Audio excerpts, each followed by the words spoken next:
Okay, in the last two sessions, we talked about basics of cryptocurrency, financial value, and also blockchain. We had a small experiment in the last class, which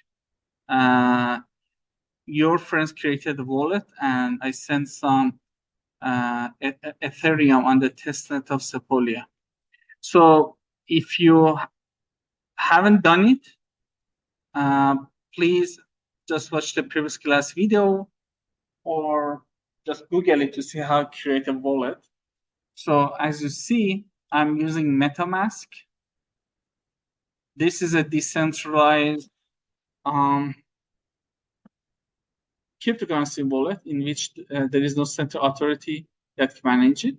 So people use it to connect to some other platforms, even doing trading, sell, buy, those kind of experiments.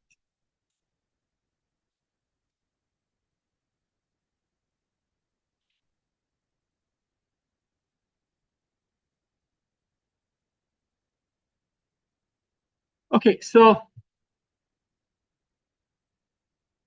on actual Ethereum network, I just have 0.02 ETH, but on Sepolia Ethereum, which is testnet, I have like almost 26 ETH. So last class, as you see, I have minus 0.5 because I sent 0.5 ETH on Sepolia testnet to one of your friends. There is some certain ways to get free ETH. You can just Google it. So if you want to learn how to develop an Ethereum network, you can either use the mainnet, but mainnet is quite expensive. Yeah, he's the guy who received the ETH. So yeah, so development on Ethereum could be expensive, but on testnets, which is for testing your applications, is free.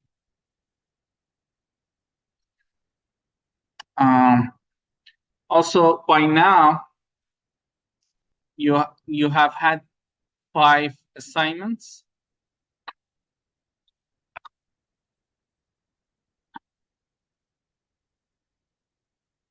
So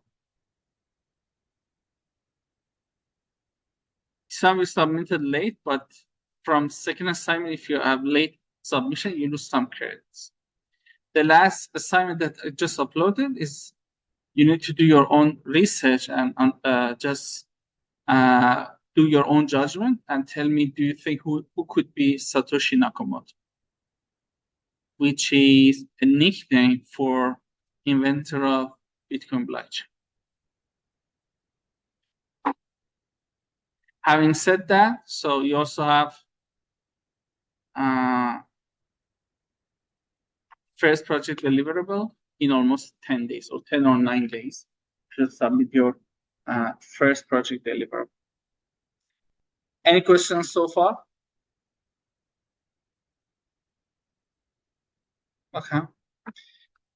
Okay, so if there is no questions today, we do our first experiment, first lab. So I think all of you have laptops, but if you have issues, we can go to the our lab and do the experiment there. So for the people who are either watching online now or watching the recorded session, it's recording. You can either use your own laptop or make an appointment with me, and I take you in the lab, and we do experiment in the lab. Okay, so Python is not the most famous or best tool for creating blockchain. Some people use it for creating their own blockchain, but this is the most well-known programming language. At least in academia, there is a lot of development and training on that. So we use Python to do some review on some functionality of blockchains. For example, working with the hash functions, doing and sending, receiving some transactions. So for today class, if you don't have Python, please go to just Google download Python, and from this website, download one of the stable instance of Python. So for example, 3.13 is not released completely, so it's not a stable version. If you have learned Python many times ago and you haven't updated it, so just keep in mind some versions may not get any support further. So if you have something like 3.9, 10, or after that, should be good. But sometimes if you install very old versions, you might receive some errors because your Python is too old, and some packages may not work. Some also, in the rare cases, sometimes you might get some errors because you use a very new version of Python. So some of the packages may not come up with any support for newer version of Python. So, and unfortunately, is one of the errors that could bring a lot of headache is like compatibility issues. So your packages and your Python version should be compatible with each other. Otherwise, you might get crazy errors that no one can figure out what you can do.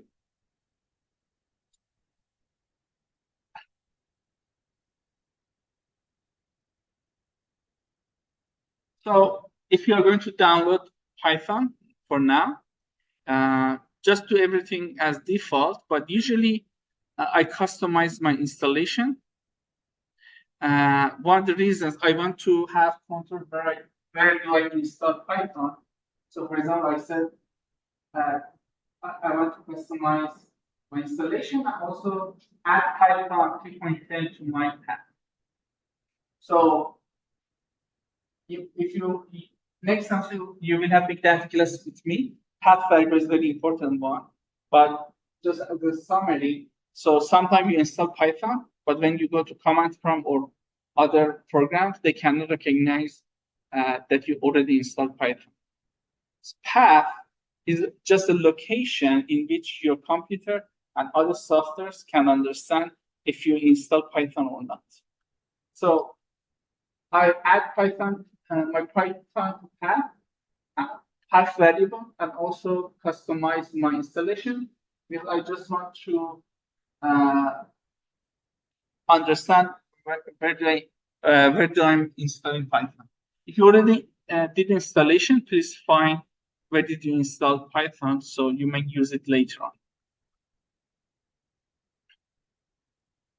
So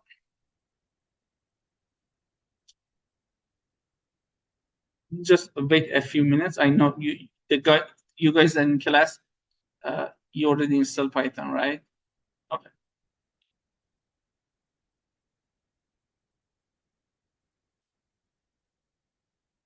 So let me show you the path variable.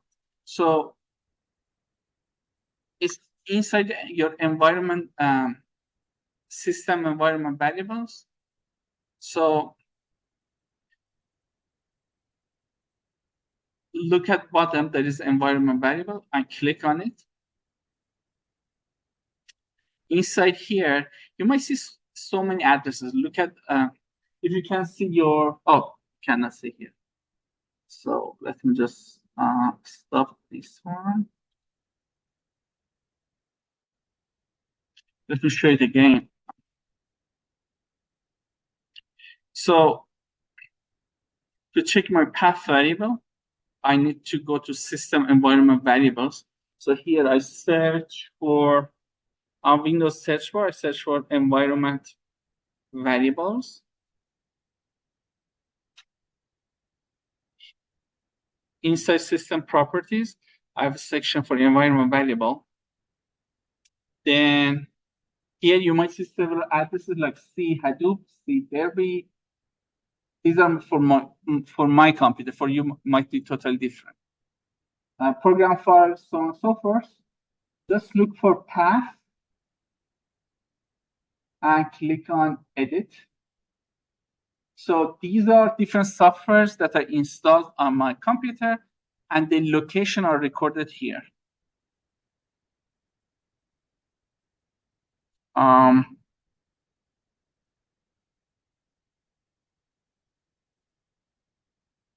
Like for example, you see Anaconda, Hadoop. These are different programs that I'm working with. Let me see. So look, for example, this one is my Python address, C program file, Python 3.10 script. This is the location that I have Python. Anyway, so just keep in mind, path means just a location that you have addresses of the softwares that you install on your PC. If you, whenever you install a software, if it doesn't go to your path variable, sometimes, or in many cases, your computer cannot recognize you actually installed something. Okay, so the next thing that we want to install is PyCharm, and we are going to use the community edition.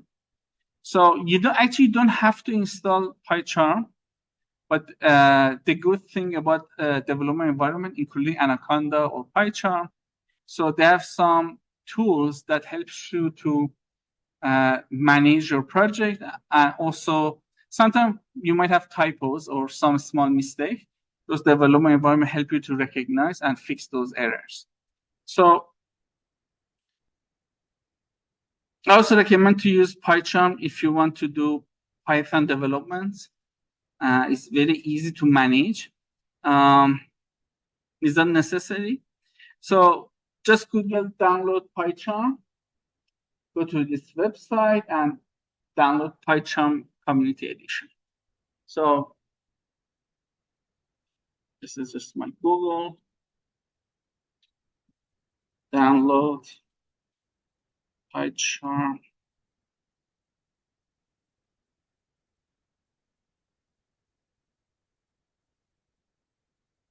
Here I click on the first link. So first one is professional. Professional is for more industrial scale project development. It has some very interesting tool sets, but I think even as a student, you can have access to a free version of PyCharm professional, but we just stay with the community edition. And it has Windows version, ARM, and also for the professional one, I think you can even install for Mac OS. Yeah, for both of them, for Linux, Mac OS, and Windows, you can install a version of PyCharm that is compatible with you guys. So I wait a little bit here for the people are in the class or over Zoom to be able to install PyCharm. Because I think at Clark University, usually you probably do like Jupyter Notebook on Anaconda, right? So Jupyter Notebook is very good for presenting something and learning. It gives you a web-based tool, but I think for development, it's better to have something like PyCharm.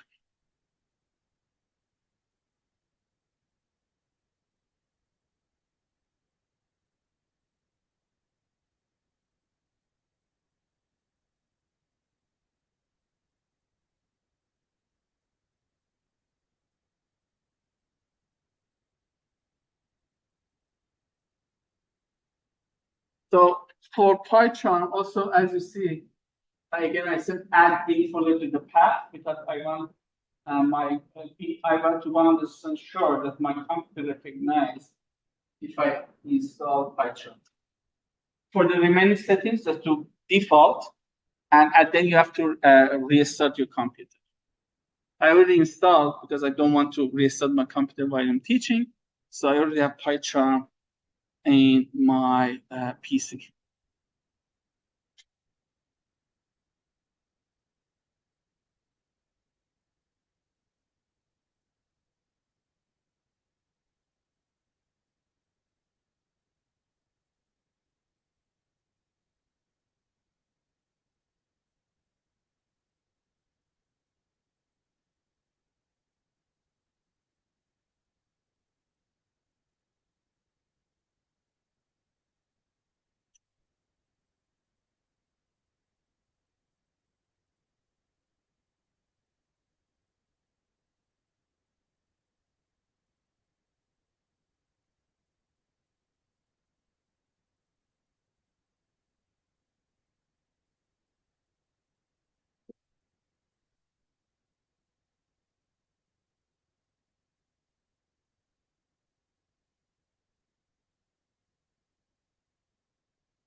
Okay, hopefully by now all of you installed PyCharm and restart your computer.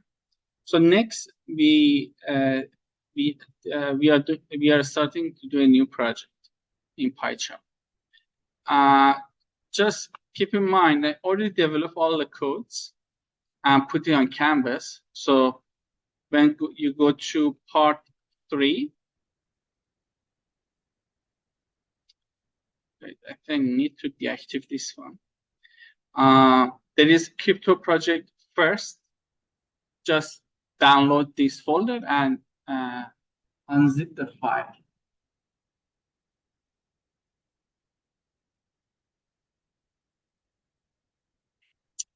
While you're unzipping the file, so the class recorder session would be on YouTube, and also I put a link here. So on the top of your class Canvas profile, there is a resource section in which I put a page for recorded sessions. Under that, you will see the date and also the YouTube link of recorded session. Some of you may not be in the United States or anywhere that have a limited access to YouTube. If it's the case, just let me know. I might share another link in which you can get the recorded session. Anyway, so if you unzip that file, the location I'm going to, I usually do unzip and do development is the location that I can easily find. And maybe if I do further changes, I can look it up quickly. For example, for myself, I put on the C projects, class, crypto project, and these are the 4 files that are in the zip file. Sometimes it's much easier to, if you just don't put in the download for the somewhere that you can easily recognize. Anyway, so if you open up your PyCharm for the first time, you might see this page. Just click on New Project.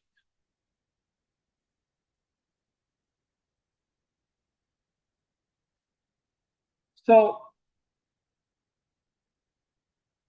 when you click on New Project, these are some important things that you need to identify.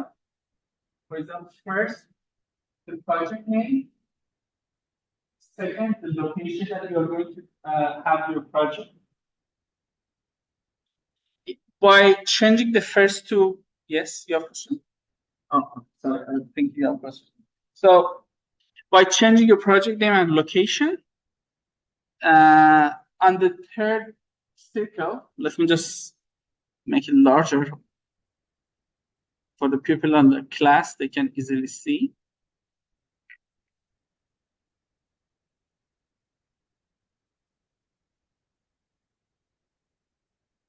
So I said my projects are under C project class.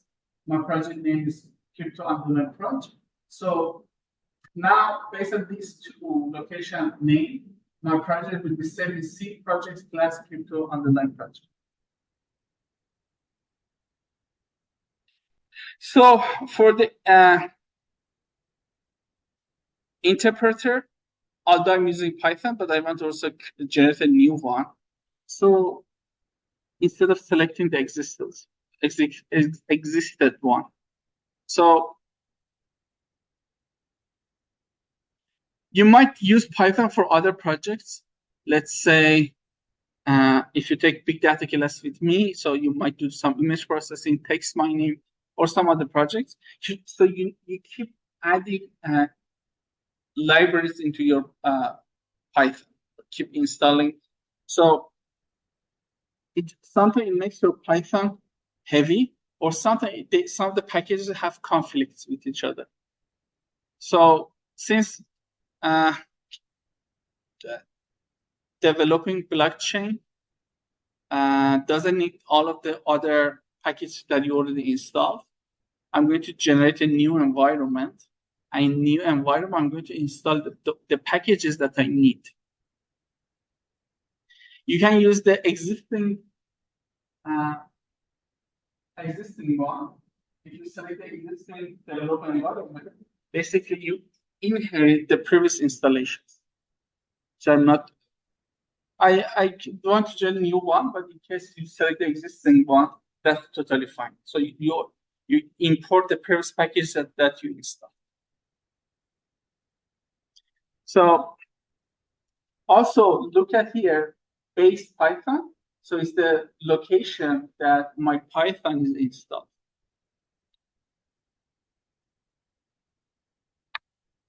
Please just identify this. I think you need to identify name, location. If you put your Python in the path variable, the Python-based location would be recognized automatically. So if your Python is not inside the path, you need to just search where did you install Python and put it here. For my case, I don't have to because I already put my Python inside the Windows path value. So after doing that, an environment variable would be created. Environment variable means the packages that you're going to use for this specific project. And will be saved into class into project VM. So it's a virtual environment that has the packages that you are only going to use for this project.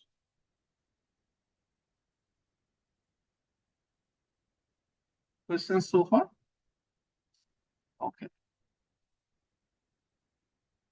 So after finalizing the setup, just click on create and look. Then copy and paste the 4 files that I gave to you. So inside the zip file, there were 4 files. Just copy and paste into your project folder.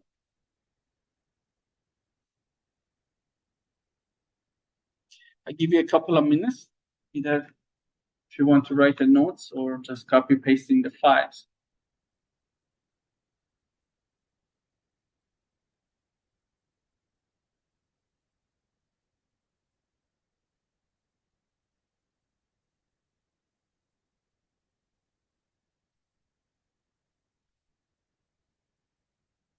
So this is my project folder. As you see, I have those 4 files, .idea, PyCache, and also VM. So these are for virtual environment that you install for your own project. And inside PyCharm,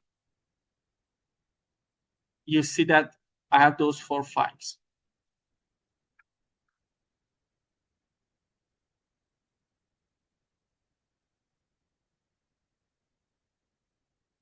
So since the class is in different format, sometimes I have to pause to be sure everyone are in the same step.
Okay, so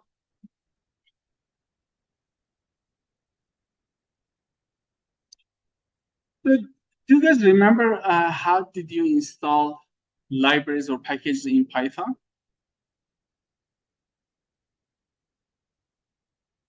Have you had Python class before at Clark University?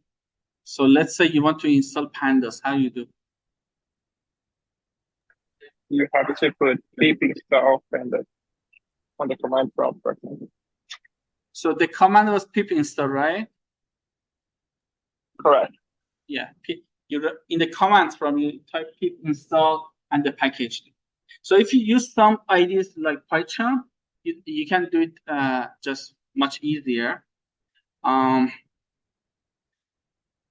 Look what I do.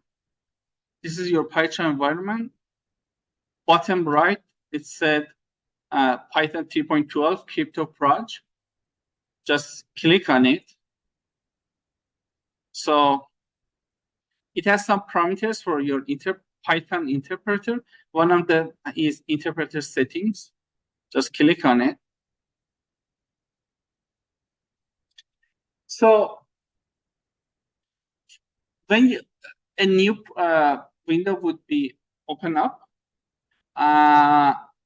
for you might be different from me. These are the packages that I installed. For today and next week's project, you need to install some certain packages. The most important one is cryptography. So I don't want you guys don't do any typo. So this is the most important package, cryptography. From your PowerPoint, just right click, copy the package name. If you don't do any mistake, you can just memorize and type it there. But then go back inside your PyCharm. Just pause the sound in the class. I see that you try to find the PowerPoint. So here, there is a plus sign here. Just click on it. Either type or paste the package here. It might take a little bit to be completely loaded, but after that, just cryptography. So you can find the package name, and then here on the bottom right, click on install package. So it might take a few minutes.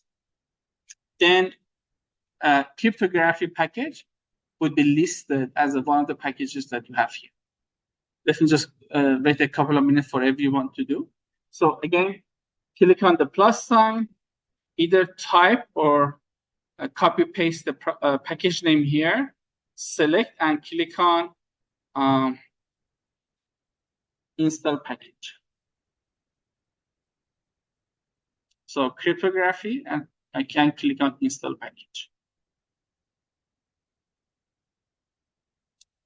So don't put any extra space. For example, look, this is cryptography. If I put extra space, it will be gone.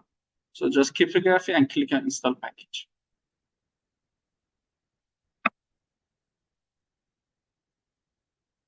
So for most of Python projects, you need to have some other packages. For this class, or at least today, you don't have to have Python and NumPy, but you can, as just a practice, go to here. Let me just close, just do the practice. So bottom right, there is a interpreter setting. Click on it, go to interpreter setting, click on plus sign, and just type pandas NumPy and install both. If you install pandas, NumPy will be installed automatically because pandas is dependent on NumPy. So if you install pandas, NumPy have to be installed too.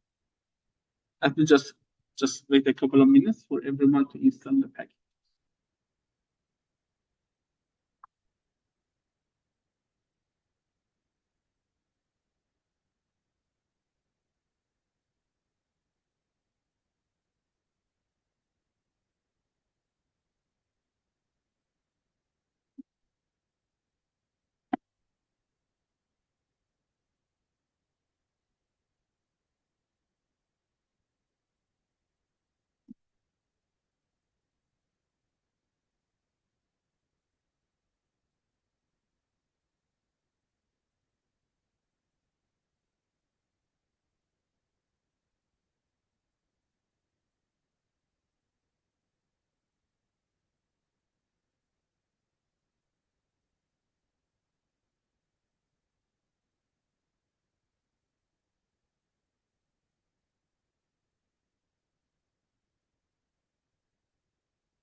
Okay, so as you see here, in addition to pandas, cryptography, and NumPy, some of the packages are installed too because cryptography, pandas, and NumPy depend on other packages. So when you install them, other packages will be installed too.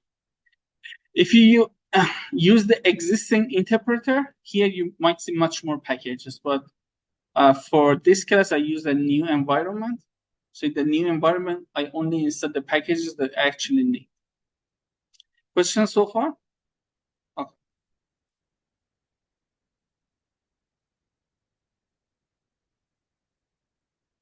Let's just have a small review on what we are going to do today. So definitely you are aware of traditional encryption, which is there would be a code would be shared between different entities. So you encrypt your data with the code, send the coded message to the destination. Could be an online store or bank account. So in the destination, they also have the key, so they decrypt the code. So if you have the code, you can encrypt and decrypt and do the hacking. And usually the data is not shared. In the traditional system, only in some countries, public data are shared. For example, if there is a governmental budget, so you might have some part of the public ledger because many countries the governmental information are public, so you have some access to some part of the ledger. In the Bitcoin transactions and most of the blockchains, you have a public key and private key. So with some sort of mathematical function, you create a private key, and with that private key, you can use other mathematical function to drive public key. So usually in the financial transactions, the issuer has a private key and the receiver, and also sometimes you have some parties that they also need to verify transactions. They also have the public key too. So let's say I want to send 1 Bitcoin to you. So at least I can send you 1 Sepolia Ethereum if you want. If you make your wallet, I send it to you. I sent it to him last class. So with my private key, which even with like MetaMask wallet, you can easily see where your private key is recorded. I sign a transaction and send it to you. So you, as someone who has my public key, you can recognize transactions. And let's say you're a verifier, you can also use the public key to verify the transaction. The data is publicly available. So last class I show you blockchain.com, in which you can see all the transactions, issuer, miners. So the data is publicly available, but with public and private key, you can endorse the communications or transactions. And just keep in mind, although Bitcoin blockchain is publicly available, but there is also other blockchains that some part of blockchain is not publicly available, or maybe whole of the blockchain is not publicly available. So I might talk about those blockchains later on, but there is some sort of blockchain that are only available for some certain entities.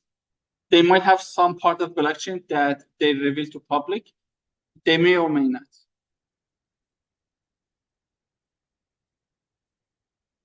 So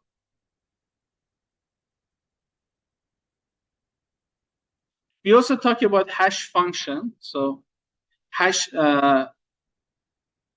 in Bitcoin blockchain, we use a mathematical functions, we call it hash.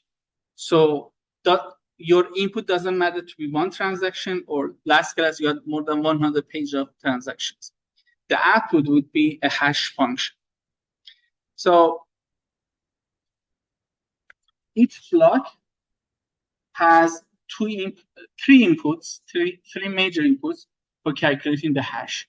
First is all the transaction inside the block. Second, the previous hash. And the third is the nonce. Nonce is a number that may have some leading zeros. And miners try to find those numbers in order to say that they mine the block, and they get the reward. So these are just review the previous class. Each time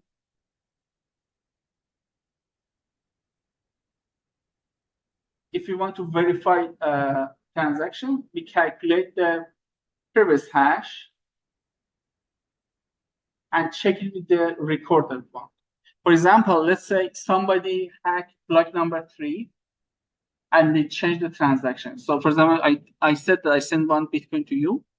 Maybe you hack the Bitcoin blockchain and you change it to 100. So on block 3, it's recorded that I send you 100 Bitcoin. So let's say later on you want to verify this chain. We check block number 4 and we calculate the previous hash. So if the previous hash different from the recorded one, we don't endorse the transaction. So since previous hash is an input to the next block, if you hack a block, you have to hack the remaining of the blocks too. We had a discussion last class in which first is very difficult, very expensive, and also, let's say you spend too much money to be able to hack all the blocks of the blockchain, you lose people's trust. And similar to global money, nobody pay any attention to your, let's say, cryptocurrency or Bitcoin, because if they see if easily or some government or some entity can hack, so you use the public trust.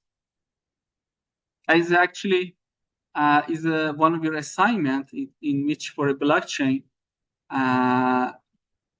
you have to investigate why a cryptocurrency lost almost all of its value. There's a story behind that I think it's either your assignment 3 or 4.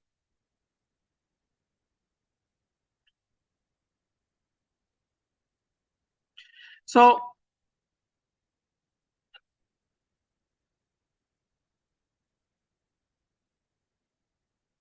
SHA-256, the algorithm inside the hash function that gives you that calculates hash of your block. So as we discussed previous class, your input could be anything. For example, here, music, picture, or document. You send into hash function, and SHA-256 calculate 64 hexadecimal characters, which has the same length. So for any input, doesn't matter 1 line or 100 lines, the output is just 64 hexadecimal characters.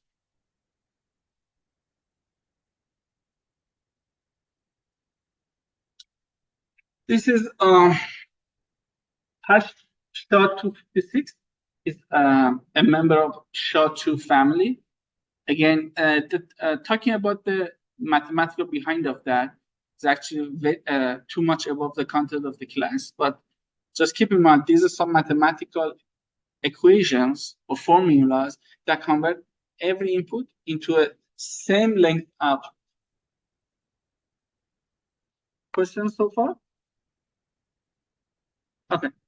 So today we have 3 experiments. In the first experiment, you learn about hash functions, signatures, verifying transactions. In the second experiment, which is actually part of the first blockchain experiment. So we have a genesis block, which is the first block of each blockchain. We call it genesis. This is just a jargon. So we derive two blocks. We have a branch here. So, and as you see, one of the branches is much smaller than the other one. So we call it orphan branch. So one of the reasons could be two miners find the nonce at the same time. So they claim that they mined the block. So then they are open to receive the new blocks, and they just keep adding blocks. So after a while, if majority of miners or verifier on blockchain accept one of the branch, then the smaller branch would be eliminated. So we call it 51% endorsement. It might be one of the reasons that previous class when I wanted to send you Sepoli Ethereum, we just saw confirmation 1, 2, 3. So Ethereum blockchain waited to see if the next blocks would be added or not. So after like 3 up to 6 blocks, they might see that almost all, more than 51% accepted your block, and your block is not inside the orphan block. So if in some cases that your transaction is inside the orphan branch or orphan block, your money would be back to your wallet. There is some effort in some blockchains to avoid orphan blocks, but it happens. Okay, in the last experiment, we are going to look at the transactions, and at the same time, we have a verifier that can verify transactions. So we have an experiment in which you send a message from origin to destination, and there's a verifier that can verify your transactions. Okay, so having said that, open up your PyCharm and go to signature basics, basic 1.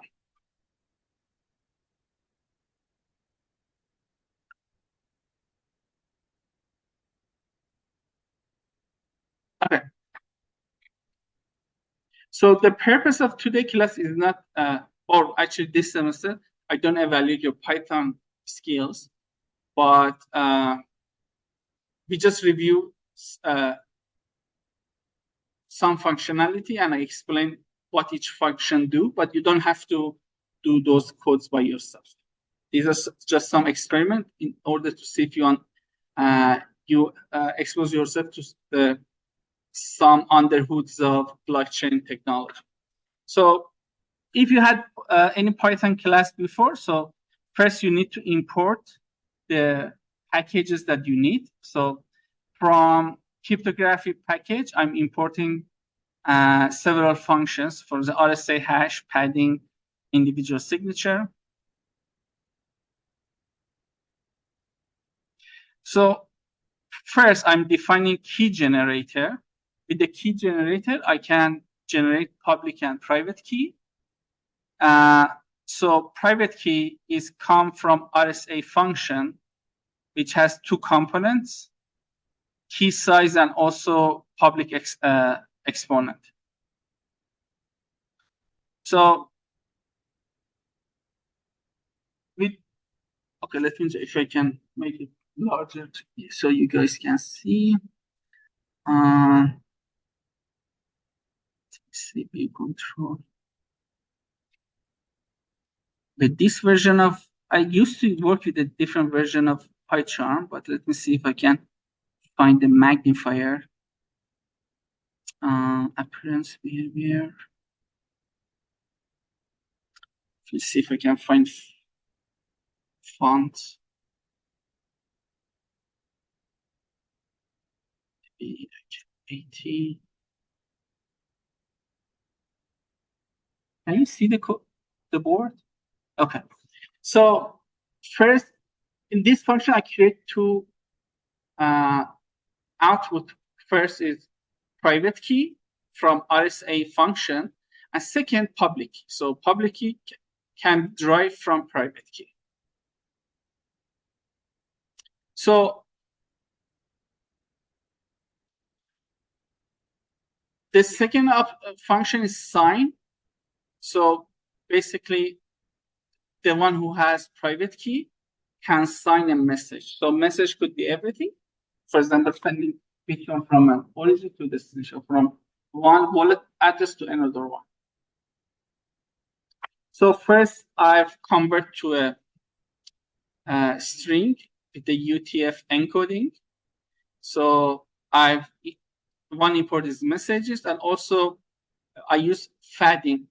Sorry. So padding here is just for just adding more randomness into your output. So not a big thing actually. And also I'm going to utilize SHA-256.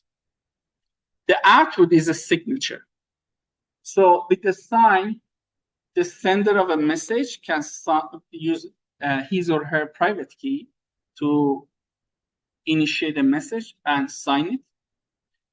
So the next function is verification, which the one who received the message and signature can verify with the public key. So let's say in that example, I send 1 Bitcoin to Pim.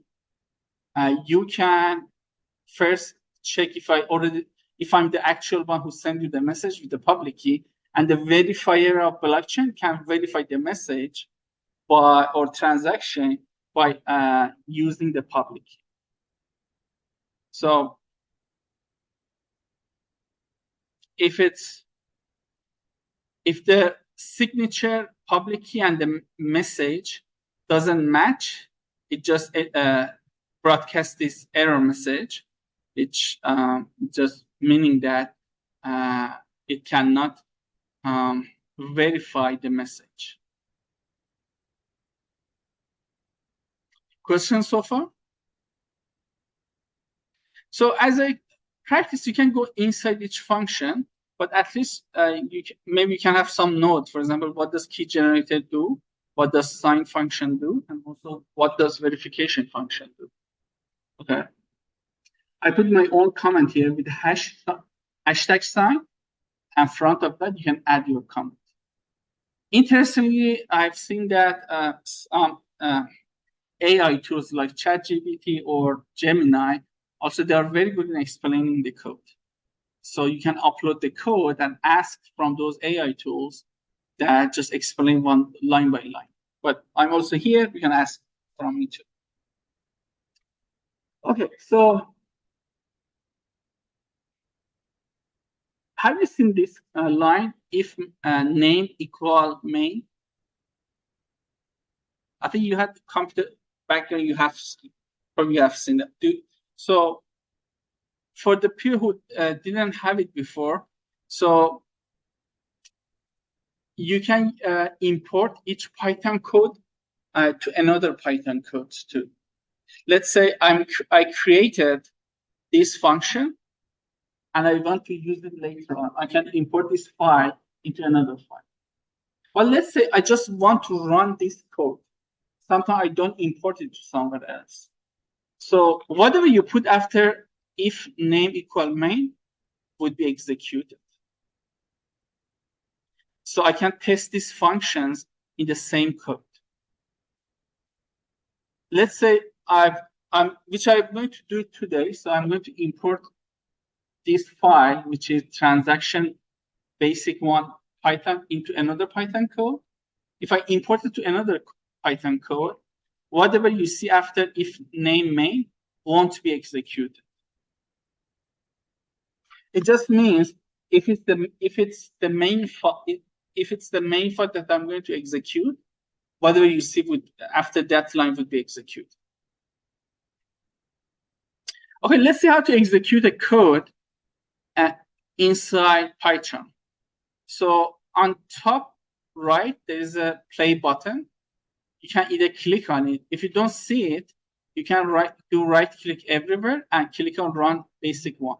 So either click on this play button, or right click and go to run signature underline basic one.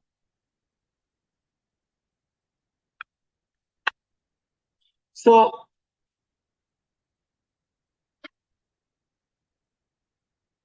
let's just see the output of codes one by one. The first line, I'm generating private key one and public key one by using key generator. Is the function above that I show you how to generate public and private key. Then I have two prints in which I'm printing private key one and public key one. So at the bottom you see two strings. These are basically my output of public and private keys. What you see here is actually an object representation of your public and private key. Okay, so now I have a message here. Please come to Worcester. Okay. In the next line, I'm going to sign that message with the private key. And I add it to signature one. So I have a message and also a signature one. Signature one means the owner of private key signed the message. Okay, let me just wait a couple of minutes here in case you want to add notes or will have questions. Then I go to the next.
Okay, so now in the next line, print. This is my message. My signature key hexadecimal is, and I put signature one. So this is the hexadecimal format of signature. I don't go to the end, but this is a very long string of 64 characters. And these are unique and just for this message. Then I'm using verification function. I'm going to verify the message with the signature one and private key one. Okay. If you go here, you can see that inside verification, I'm going to verify, and the output would be true or false, right? So even if it's actual signature, it can verify, otherwise it doesn't. So based on your idea, do you think the result would be true or false?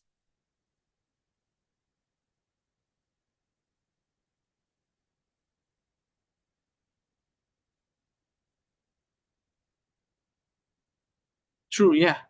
Because the message is already signed with the private key one. So with public key one, you can verify it. Is the basic law of transaction communication in most of blockchains, including Bitcoin. So it's the reason you see this message down here. result of verification is true. And if it's true, just said the signature is valid, please do accordingly.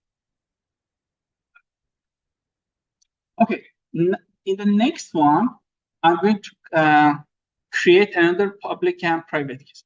So I'm creating two new private and public keys. And I say private key 2 and public key 2. So look, now I signed the same message, which was here, please come to Worcester, with the private key 2. PR stands for private. So signature 2 is the same message that is signed with another private key. Now I'm going to do verification. So I'm verifying this message with the signature 2, but public key 1. So do you think the result would be true or false? Why? Yes. So although the message is same, but you have to verify the same public key. So when it's recognized, when the message is not verified, it's a success because it's just telling you just disregard it. So spam message disregarded. Let's do another experiment. So this time I'm changing the message. I'm adding some new characters. So first was welcome to Worcester. Now I'm adding in United Kingdom. So there's another Worcester City in United Kingdom. So now I'm going to verify the hacked message, which is the previous message plus in United Kingdom with the signature 1 and public key 1. So do you think the result of the verification would be true or false? Why?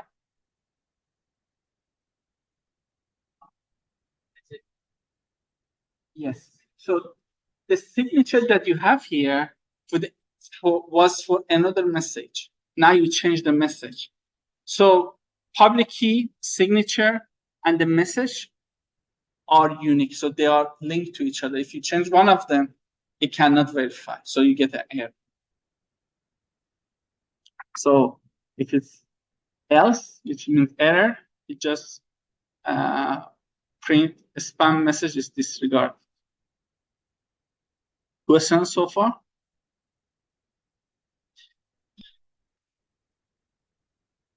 So when we go to development phases, I'm going to use other softwares. Again, don't be disappointed if you don't understand other softwares. My intention is just showing you functionality and talk about the functionality. I never evaluate your programming skills. But I think all of you are in MSBA program, so you should be very good at least one programming language, which Python is actually essential. So you have to be very good at Python. I know that since, again, you're in MSBA, the way that they teach you Python could be different from what I do in the class. For example, if you're not from computer engineering background, probably you haven't seen name equal main. So the way that you learn Python is for data mining or machine learning type of projects, not development. Okay, so in the next part of the first experiment, we are going to have this. We have two branches of transactions. In the longer one, we add block 2 after Genesis, block 3 after block 2, block 4 after block 3, and block 6 after block 4. In the orphan one, we draw block 1, or we add block 1 after Genesis block, and block 5 after block 1. This is what we are going to do in the next experiment. So open blockchain basic 1.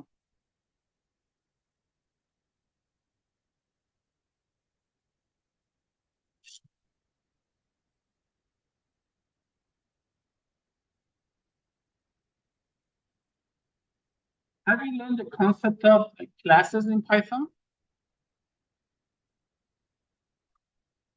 Classes some sort of objects that you can define and add some specific character to that. Again, no worries.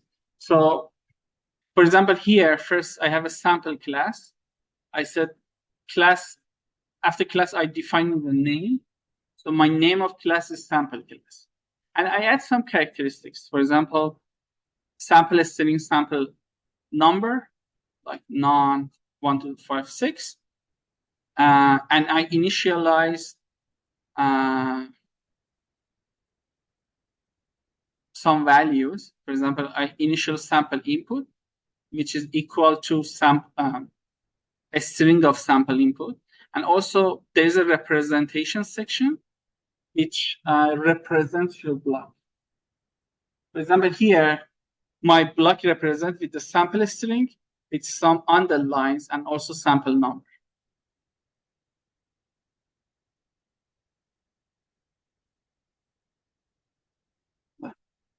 Have you had the concept of objects in Python?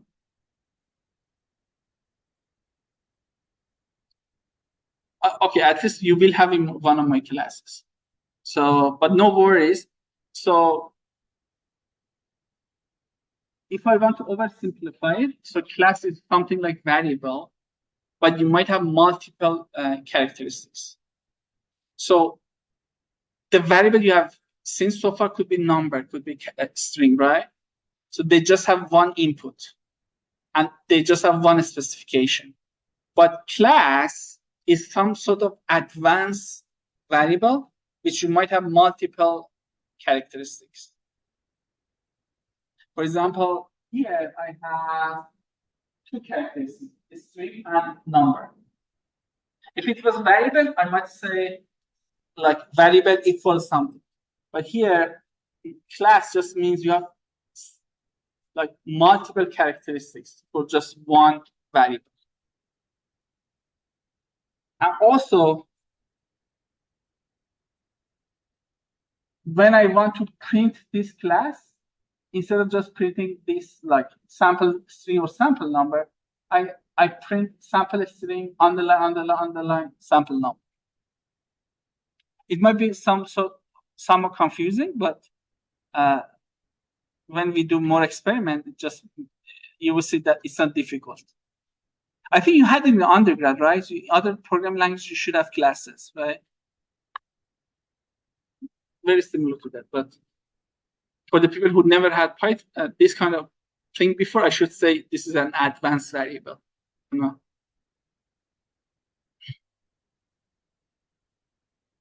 Questions so far? Okay. So here, I'm going to define a new class. I call it block. So I already told you class is something like variable that might have multiple characteristics. So look, this class will have characteristics of data of transaction, previous hash, and previous block. I already showed you a block is a Bitcoin blockchain, which it had hash value, it has nonce, it has transaction characteristics, sorry, transaction list. These are multiple inputs. So again, if you do simplification, each block inside Bitcoin blockchain could be a class. Or you could consider as a prototype. So you just create multiple copies from your prototype or from your blue map. Okay, so class of block has characteristic of data, previous hash, and previous block.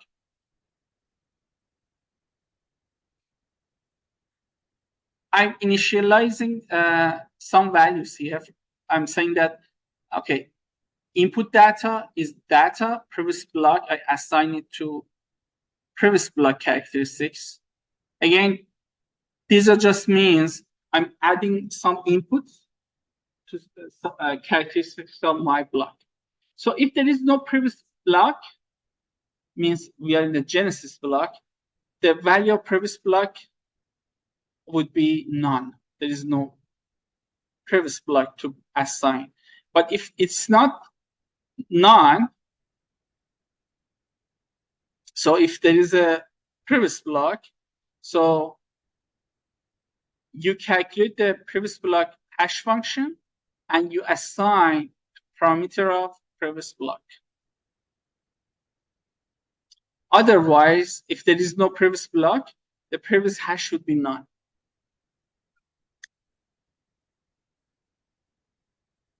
Okay. Then I'm going to define hash function here. So hash function has multiple inputs. So first is create an empty hash object.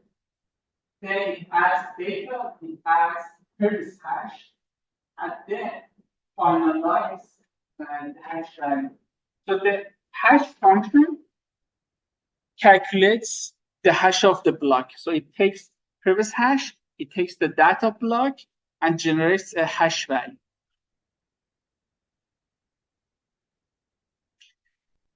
Also, I define isValid function in which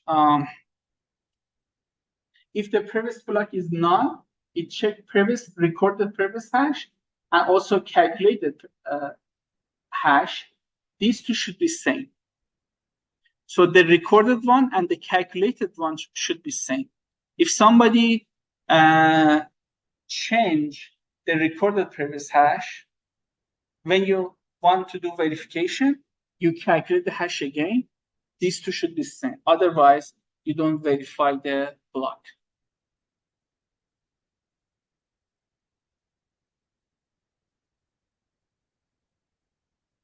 So the right side is the previous hash that is in the blockchain. The left side is what you calculate. The output should be either true or false. Questions so far? Okay.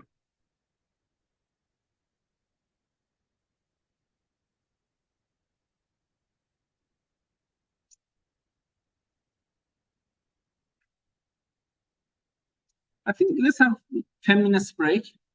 I pause the recording and then we get back to the same thing. If you want to leave class, please come back in 10 minutes.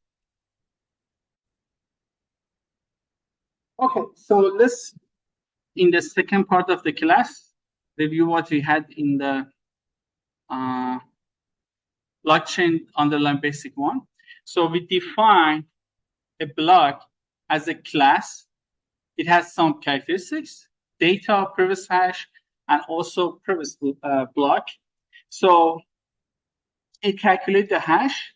The hash is just the data and hash of the previous block.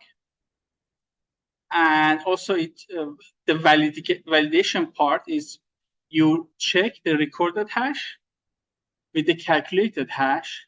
So if the previous recorded hash and previous calculated hash are same, it's a valid block. Otherwise, the block won't be verified. Okay. So we have a experiment here in which first we create the genesis block.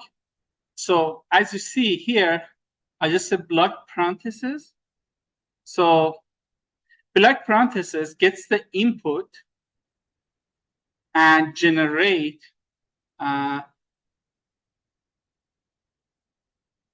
generates a block class based on the input. So, for example, here the input message it's a genesis block, and there is no previous block. So the input of previous block is none. Then we have block one. Block one has the message of the block one is this, the first block after the genesis block, and the previous block is the genesis block. Same for block two. In block two, I have Hamid sent to Bitcoin to Elon, and the genesis, the previous block is the genesis. Look here. So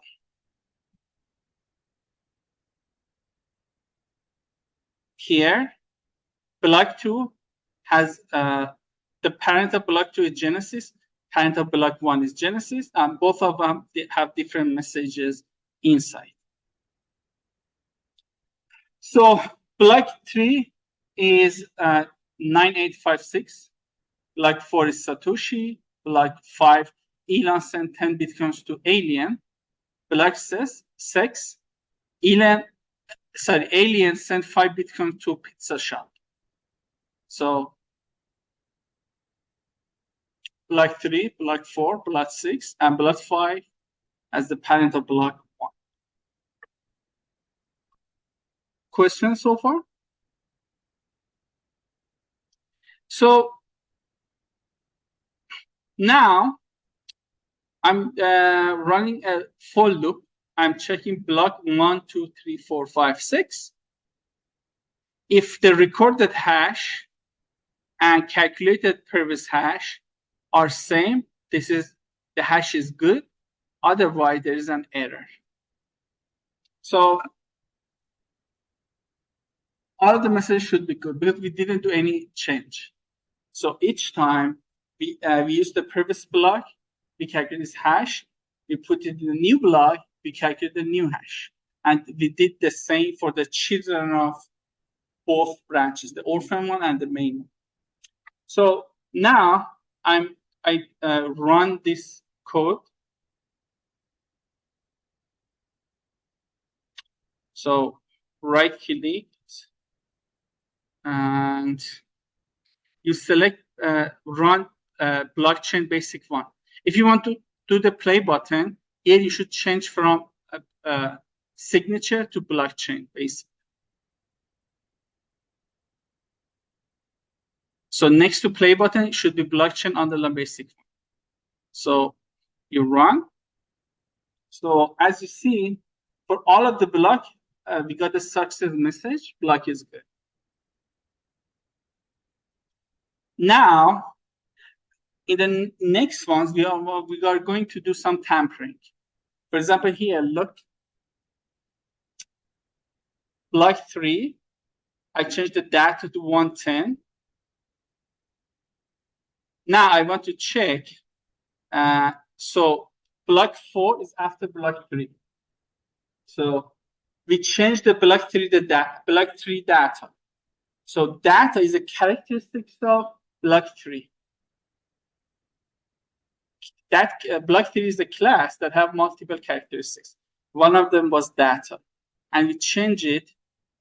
So look at here, the data was 98565, sorry, 98765, and I changed it to 110.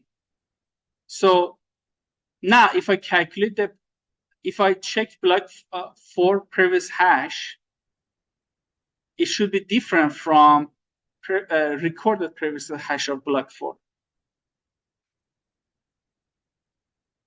So, and the output is here. So I run if it's true, actually I get an error because it just means I couldn't recognize the tampering. But if the result is false, it prints success because we found the tampering. So it's the reason here in the terminal, it says success. The hack is identified. So this is just a very small example of actual blockchain, but similar thing would be in the Bitcoin blockchain. If you even be very smart to be able to hack a block and change some data, other miners, they have the recorded version, and also they calculate the new hash. If they are different, they won't accept that block. Questions so far?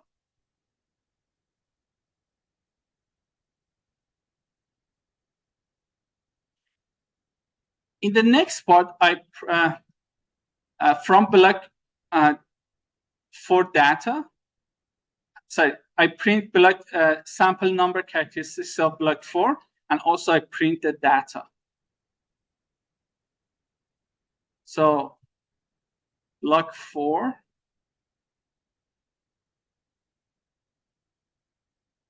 So look at block 4. The input of block 4 is a sample class with the input of Satoshi. So here I define the sample class, which it has two input, sample string and a number. I said that I changed, so the number is here. Sorry, where was that?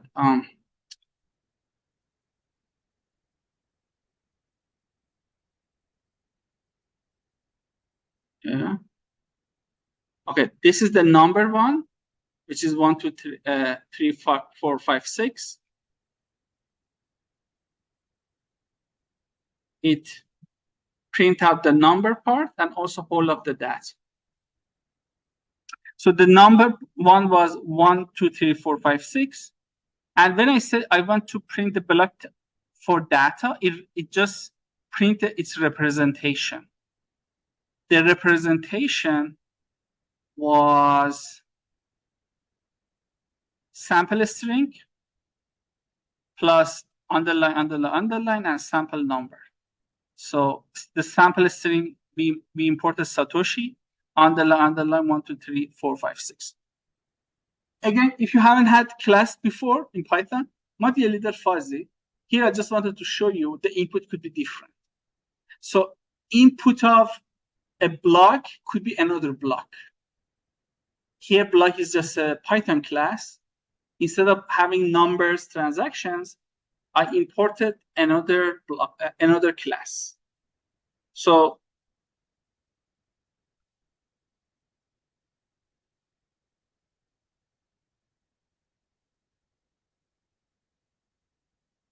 in the some advanced smart contracts, you have a blockchain that has import from other blockchains. So today, above the content for this class, but I just wanted to show you guys. Okay, so now from block 4, which was my block for data was another class, I changed a part of that class. So I changed the sample number from none to 666. If I printed the sample number, it would be 666. If I print the data, the representation would be printed here. But as you see, again, I change a part of that input. So my input was another class. I changed its sample number. I just changed a little part of the input. Now, when I check the, if I go block 6 and calculate the previous block function, it should be different from the recorded one. Because I went to block 4 and I changed a little bit of that, which was the sample number characteristics. Now, the hash would be changed. So let's say if you calculate hash of your textbook. If you change even 1 point of 200 pages of a textbook, the hash should be different.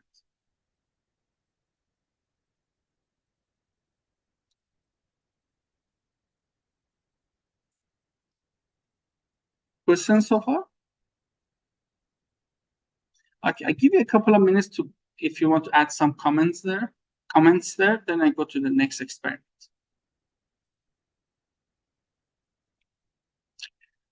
So the purpose of this file here was blockchain verification, in which how you might have different branches. Each block is actually a class. So in coding, you don't say I have a block. So the scientific term for a block is a class. So in Bitcoin blockchain, a block class has several parts. One is the transactions, who send from Bitcoin from whom to whom, previous block information, and also the nodes. So each time you calculate the hash of this, and you record somewhere. So you have multiple miners that they have records of all the transactions. So here, when you do some tampering, the new calculated hash and the recorded one would be different.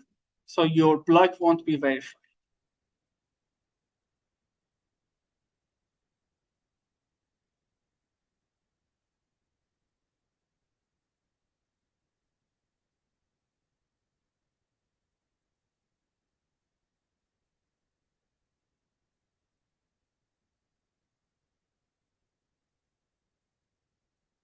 Okay, the next experiment is about transactions between different parties and also verifiers.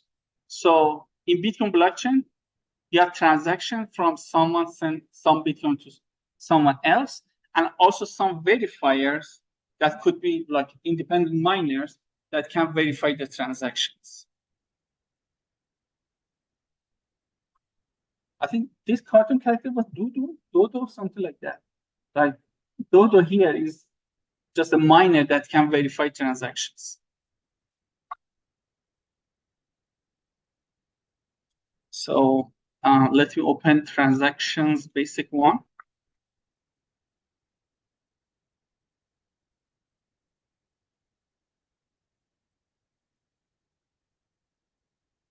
In here, first I import signature basic as signature. So definitely you had Python course before. In like Python, you want to say import pandas as PD, right? Here, so pandas is actually a very long Python code that you can import. Here, I made my own package, signature basic one, and I import it here. So if I go back signature basic one, so I defined some functions, and also I had my own test. So this time when I import signature basic one as a package to another Python code, this part won't be executed. Everything that I have after name equal main won't be executed, because here I just imported as a package. So if you go to GitHub and you find the Python code for pandas, you might see exactly the same thing. So in pandas Python code, you have this sort of functions, and also you have a name equal main, and after that you have some like codes. Okay, so with this, I importing all the functions that I define in signature basic one. Now I'm going to define a class. Again, just as a simplification, class is something like variable, but it has multiple characteristics. So inside class, you can have new variables like input, output, signature, and required signature. So required signature is just verifier, an entity that also sign a transaction to verify it. So it could be extra. It doesn't need to have to be, but just for extra security, sometimes you have a required signature. So I initialize 4 different empty lists for input, outputs. So who brings money, who send, who receive, and also who signs, and also other people that might sign the signature. And also I'm going to define some functions. So add transaction input, it just shows the sender address, wallet address, and the amount of money or cryptocurrency they want to add. And it just append to input transaction list.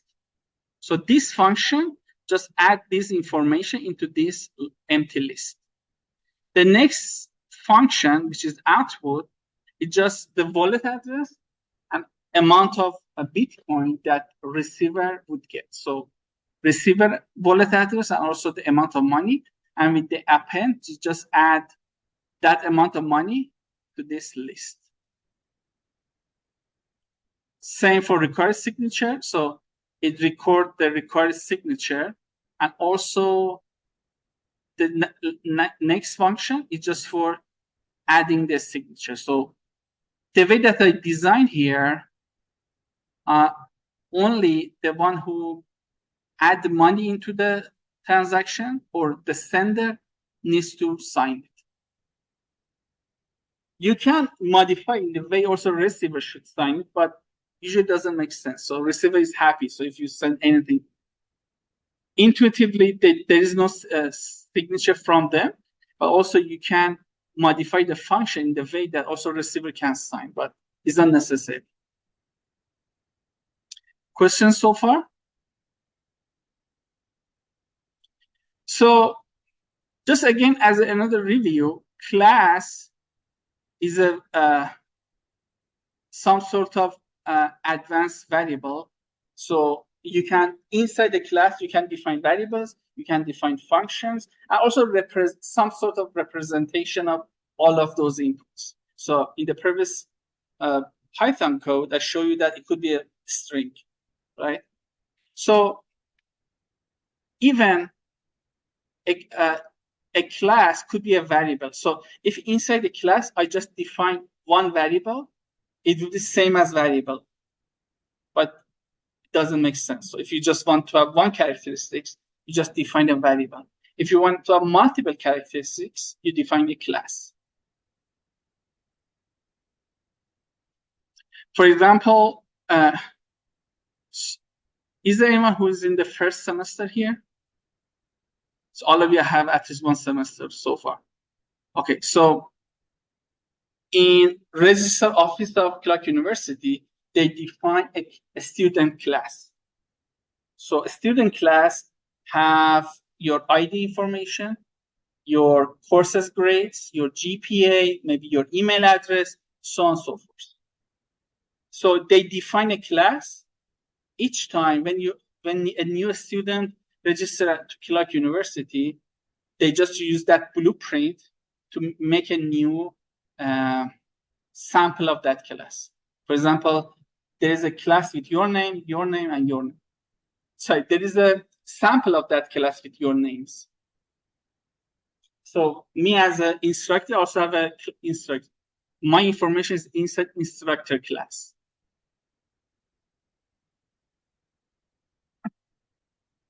Okay. Finally, I define transaction validation function. I put some comments here, which you can go to a lot more in details, but I know people might have different knowledge, Python knowledge. So, but just I'm showing you what checks I'm doing. First, the amount shouldn't be less than 0. Doesn't make sense to send -2 Bitcoins to someone.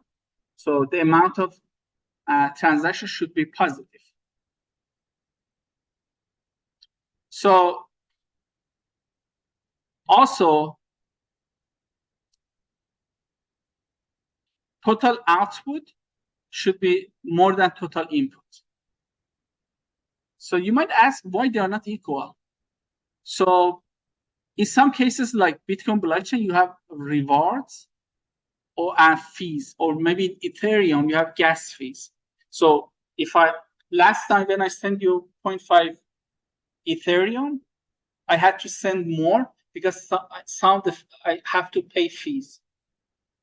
Is very minor, but there is such a case. So sometimes when, like in Ethereum, when blockchain is very busy, you have to pay a lot more fees. So for that reason, so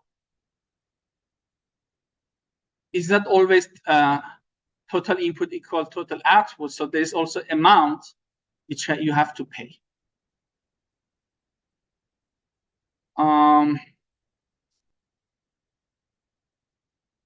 Okay, so, and also I have a representative of that class.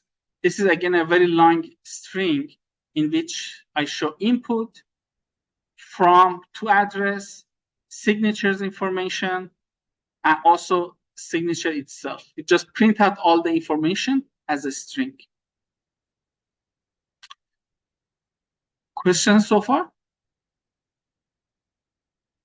So I define a transaction class with some characteristics like input, output, signatures, verifier signature, and also I'm checking is total output equal input plus some fees, and also I have a representation of the class, which is a very long string.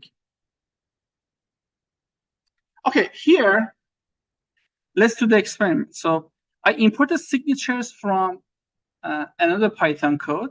So I'm going to create 5 public and private keys. It's just, I want to have 5 transactions, the only reason for that. Okay, so from crypto transaction class, I make an instance of tx1. So like this is the blueprint, I make an instance or a sample. So look here, I have, so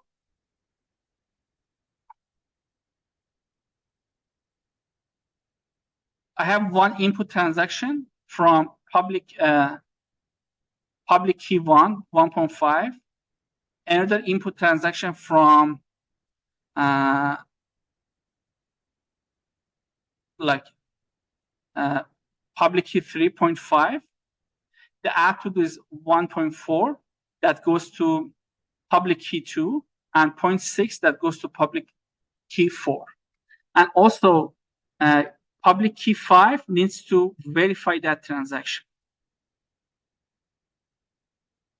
So here is like 1.5 plus 0.5, 2 amount or 2 bitcoins would be input, 2 bitcoins output, and 1 individual that needs to verify. So I have verification. I have to have signature from public key 1, public key 3, and also public key 5. So signature from public key 3, 1, and 5 are added.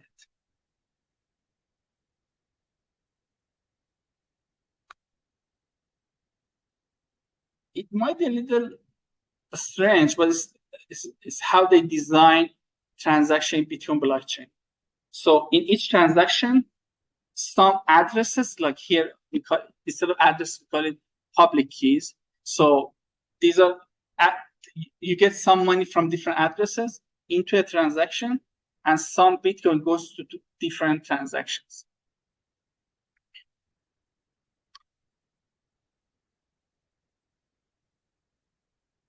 So look at here, I have input 2 Bitcoins. It's not Bitcoin, but let's just for simplification say Bitcoin. So in transaction 2, I have 2 inputs, 2 Bitcoin from transaction from public key 1. 1 Bitcoin goes to public key 2. 1 Bitcoin is to go to public key 3. And also, since I also have 1 input from a public key, so I need to get the signature from public key 1. I don't have, in this transaction, I didn't require any verifier. So since I don't have any verifier, I don't collect the signature from verifier. And in transaction 3, input 1.2, output 1.1. There is a public key 4 that verifies. So I'm collecting a signature from public key 3 and public key 4. So far, all the transactions are okay, because first, your output is not more than input. In the first 2, they are exactly equal. In the number 3, the output is less than input, because let's say here 0.1 went to a gas fee or miner fees. So now, when I do a loop on the transactions 1, 2, and 3, if I check its validation, all of them should be valid.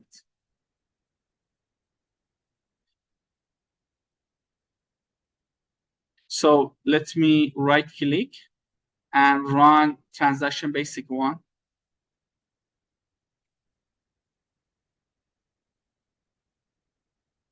So look at first 3. So the transaction is valid, valid, valid. Questions so far?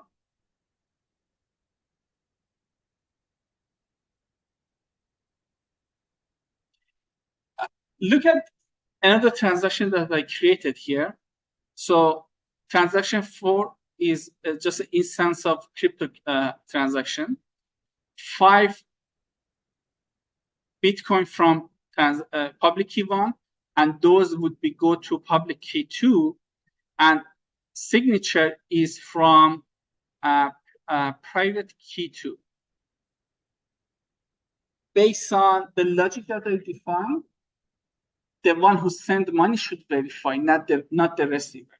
So this transaction is not valid, although input and output are the same, but since the wallet that put the input didn't verify, you get the error.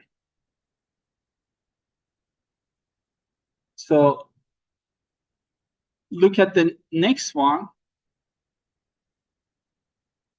So public key 3 put 5.3, Bitcoin public key 1 add 5.2. And also we required public key 4 to sign. But this time when I wanted to collect the signatures, I just collect signature from public key 3, private key 3. So key 4 didn't sign. So I didn't collect the signature from public key 4. So this one is not valid too, because I didn't collect all the required signatures.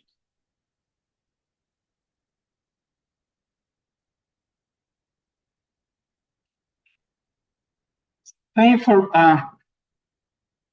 so in transaction 6, I have 7 Bitcoin from public key 3, 6 from public key 4, and I sent 13 to public key 1.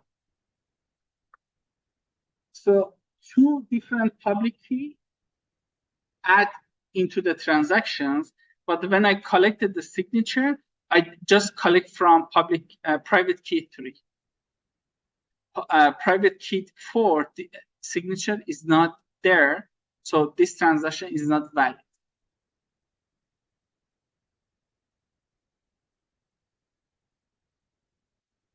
Okay, let's look at the transaction 7. I have 3 inputs from public key 4, 2 output to public key 1, 6 output to public key 2, and since key 4 had input into transaction, I collect the signature from private key 4. Do you think this transaction is valid or not?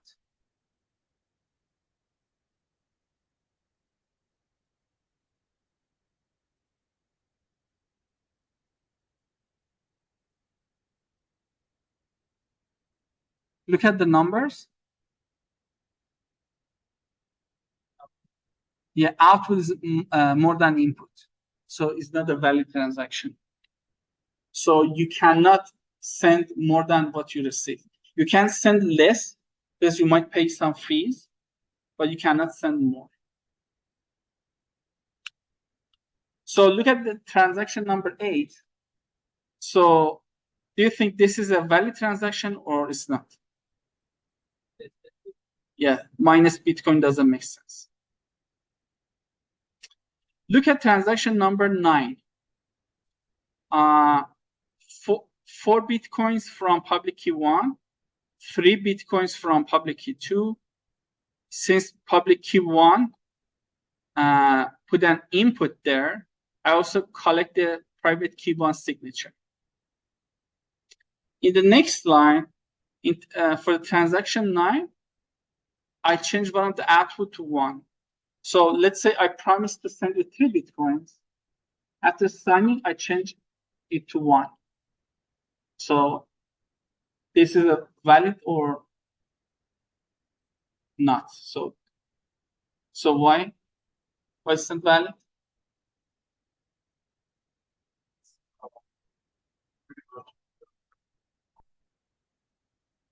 Yeah, maybe you're very smart to hack it, but later we check the recorded hash and also the new calculated hash. If these two are different, it won't be valid. Yes. Is an example of tampering or hacking blockchain. Questions so far?